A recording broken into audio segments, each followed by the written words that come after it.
Jangan Said Hawa, tanya sungguh Ya. Sempurna nama Said Hawa tu, siapakah Said Hawa? Seorang ulama Syria. Syria. Lepas tu? Saya orang Malaysia lah.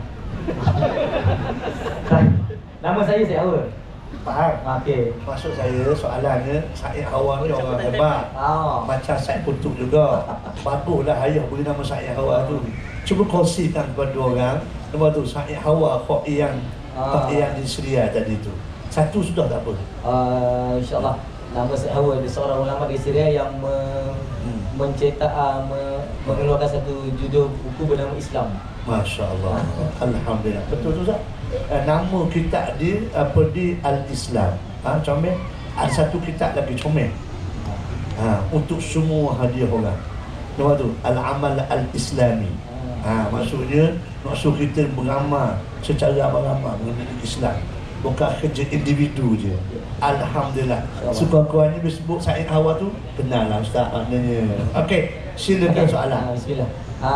Saya baru je balik bulan lepas daripada Turki. Kejohanan dunia Turki memanah. Cuma ada satu isu yang besar lah di sana.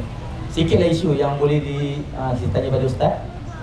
Dia di Turki, syarikat Sport Toto, dia jadi kewajipan kepada setiap apa nama saja sukan, dia wajib jadi sponsor tetap. Dia bekerjasama dengan kerajaan lah.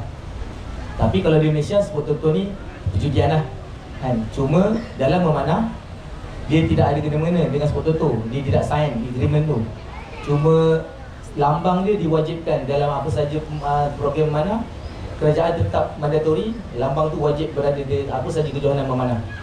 Jadi bila kita tangkap gambar dan gambar tu tersebar, dan orang jadi takut lah kenapa kita mempromosi Sport Toto kan. Adakah kita mendapat hadiah tu daripada duit Sport Toto. Jadi yang saya dah berbincang dengan penganjur, dia tak gunakan Sport Toto tu. Dia semua diwajibkan sebab nama sukan di Turki wajib ada Sport Toto tu.